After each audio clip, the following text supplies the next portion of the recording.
सेवा के विषय में एक अनुभव सुनने में आया। आज का म्यांमार, पूर्व का बर्मा, रंगून या धम्म ज्योति जो विपश्यना केंद्र है, दादा गुरु हमारे सयाजी वाकिन जी का, वहाँ का अनुभव। वहाँ अनुभव सुनाने से पहले मैं आपको एक बात बताता हूँ मित्रों। गुरुदेव कहते हैं ना, भिक्षु परंपरा का हमें धन्यवाद करना चाहिए, उन्हें मैत्री देनी चाहिए कि उन्होंने हमारे लिए ऐसा ये अनमोल धम्म का रत्न, विपश्यना का प्रैक्टिकल पक्ष, व्यवहारिक पक्ष संभाल कर रखा, तो हम योग्य प्रकार से साधना पथ पर आगे बढ़ सकते हैं। उनके अनुभवों को उन्होंने शब्दबद्ध कर रखा या उनके अनुभवों को उन्होंने गुरु शिष्य परंपरा से बांटा, तो वह अनुभव हमारे तक पहुँचे हैं। तो हमें ज़्यादा तो पता नहीं, पर सयातेजी जी, उनके पहले लेडी सयाडो जी, उनके बाद हमारे दादा गुरु सयाजी वाकिन जी, तो इनका हमें हर वक्त ऋणी रहना चाहिए, उनका आभार मानना चाहिए कि उन्होंने प्रैक्टिकल पक्ष यानी कि साधना पथ कैसा है उसे बिल्कुल संभाले रखा और उसे विधिवत कैसे किया जाए, बिल्कुल एक एक स्टेप, एक एक पायरी साधना की, एक एक पग कैसा डालना चाहिए वहाँ तक संभाले रखा। तो उन्हें हमें मैत्री के वक्त अवश्य याद करना चाहिए। उससे हमारी मैत्री दृढ़ बलवती तो होती ही है और हमें थोड़ा सा एक अलग प्रकार का चेतनता मालूम होती है, एक अलग प्रकार का हमें उत्साह आता है। तो उन्हें याद करना चाहिए कि लेडी सयाडो जी ने कैसे बड़ी यानी कि एक प्रकार की उदारता से सयाती जी जो गृहस्थ थे उन्हें यह धर्म सिखाया, विपश्यना विद्या सिखाई, विपश्यना योग जो है, गुरुदेव कभी योग भी कहते हैं इसे, तो वह सिखाया। तो वह जो है गुरु शिष्य परंपरा से सयाती जी से हमारे सयाजी उबाखिन दादा गुरु तक, फिर सत्यनारायण जी गोयनका तक, गुरुदेव और माता जी इलायची देवी, इनका आभार मानते रहना चाहिए। मैं एक उदाहरण बता रहा था वहाँ का कि दादा गुरु के समय विपश्यना केंद्र वहाँ था धम्म ज्योति। तो उस समय ऐसा मेरे स्मरण में यही वाक़या आता है कि रोज़ सुबह लोग देखते थे, विपश्यना शिविर जब चलता था और नहीं भी चलता था, कि उनके जो टॉयलेट है, बाथरूम्स है और लेबोरेटरीज़ है, बहुत क्लीन और स्वच्छ दिखते थे। हर रोज़ देखते थे, सब लोग आश्चर्य करते थे कि हमने तो किया नहीं, इसने किया नहीं। कभी चर्चा भी हो जाती थी जब शाम को बैठते थे कि किसने क्या किया, किसने क्या किया। तो हर रोज़ उनका सब क्लीन हुआ दिखता था, टॉयलेटरीज़, टॉयलेट्स और वॉशरूम्स जो भी है सब क्लीन दिखता था। तो सबको प्रश्न उठता था कि ये किसने किया।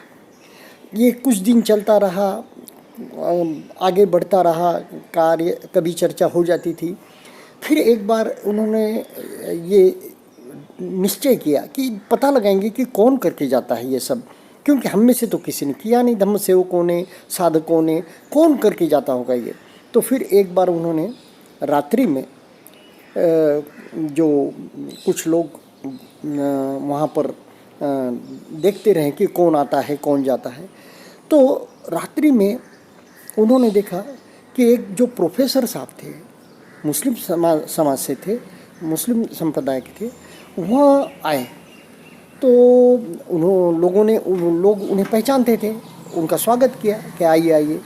तो फिर कैसे क्या आना हुआ, क्या पूछा, उन्होंने अनबनी से ही फिर जो है सो ज़्यादा पूछने पर बता दिया कि मुझे यहाँ जो है सो टॉयलेटरीज, जो वॉशरूम्स है, मैं उन्हें साफ़ करके चले जाता हूँ। तो यह देखिए उन्होंने एक शिविर किया हुआ था।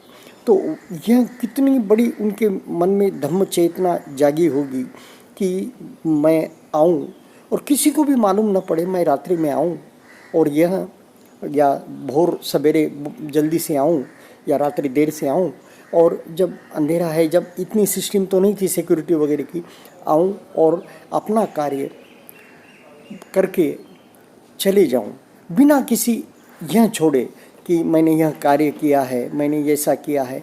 और कितना, अब एक प्रकार से कहें तो निम्न दर्जे का काम कोई निम्न दर्जे का नहीं होता। फिर भी एक प्रकार से हम मुझे कर दिया गया तो मैं सोचूंगा मुझे क्या झाड़ू मारने के लिए बोल रहे हो, मुझे क्या साफ सफाई करने के लिए बोल रहे हो। लेकिन वो उस ज़माने के एक अच्छे विद्वान प्रोफेसर साहब थे वो वहाँ के, और बर्मा में के, और वे आके गुप्त रीति से, किसी को क्या मालूम करना है मैंने क्या किया है, हम थोड़ा भी करते हैं तो सोचते हैं कि लोगों को मालूम हो जाए। वे आए, उन्होंने सब वॉशरूम वगैरह क्लीन करते थे, चले जाते थे। कैसा गुप्त सेवा! ये गुप्त दान के विषय में तो हमने सुना था, लेकिन ये कैसी गुप्त सेवा उनकी, कितना पुण्य पारमी और लाभ मिलता होगा ऐसे सेवा से। हम गुप्त दान का भी देखते हैं ना, महादान है गुप्त दान, वैसे ये गुप्त सेवा महासेवा हो जाती है। जब आप कार्य तो कर जाते हो और किसी को पता ही नहीं लगता कि आपने वो कार्य किया है, तो उसका मोद प्रमोद जो हमारे मन में होता है वो अवर्णनीय होता है। और जब कभी ऐसी बात चर्चा में भी आती है और हम खामोश हो जाते हैं कि किसने कार्य किया और हमने कार्य किया होता है, हम कुछ नहीं कहते और सब लोग अचरज में रह जाते हैं कि यह कार्य कैसे हो गया। तो महादान का हमारा विपश्यना में भी हम जो दान देते हैं, कहाँ किसकी पार्टी लगती है कि इसने यह दान किया, इसने यह बंगला बनाया, या इसने यह रूम बनाया, या इसने यह शून्यागार बनाया, या इसने यह नल पाइप की व्यवस्था की या पानी की व्यवस्था की, कहीं किसी का नाम नहीं। यह महादान ही है। यह गुप्तदान जो होता है, विपश्यना में हम जाते हैं और जो दान करते हैं वो गुप्तदान महादान में परिवर्तित हो जाता है। सिर्फ अब अकाउंटिंग रखना है, शासकीय नियम है, और वैसे भी धर्मदाय संस्था है, इसका कोई भी पूछे साधक तो यहाँ हमारे पास सब रहना चाहिए, इसलिए हम अकाउंटिंग करते हैं और बाज़ाब्ता रिसिप्ट भी देते हैं साधकों को। पर यह दान भी गुप्त दान ही है, महादान ही है। वैसे ही ऐसी सेवा गुप्त जो सेवा दी जाती है, पर आज के विषय में तो यही कह सकते हैं हम कि जब भी सेंटर पर हमें जो भी हम कार्य से सेवा कर रहे हैं, कहीं वह सेवा गलत ना हो जाए, इसलिए उन्हें बता देनी चाहिए कोर्स मैनेजर को, वहाँ की मैनेजमेंट को, ट्रस्टीज़ को और या आचार्य को कि भाई इस प्रकार कर रहा हूँ, ये सेवा कर रहा हूँ, तो ज़्यादा अच्छा होता है, क्योंकि न जाने हमारी सेवा कहीं गलत ना हो जाए इसलिए। पर देखिए उस ज़माने की यह सेवा कितनी विनम्रता से और कितनी गुप्तता से दी गई थी, और इसका कितना महापुण्य होता होगा। तो यह हमें साधना में भी तरक्की के लिए, साधना में भी हमारी प्रगति के लिए बहुत बड़ा सहायक होता है। गुप्तदान हो चाहे गुप्त सेवा हो, बहुत ही एक महत्वपूर्ण बात है, इसलिए मैंने आपसे शेयर की। धन्यवाद।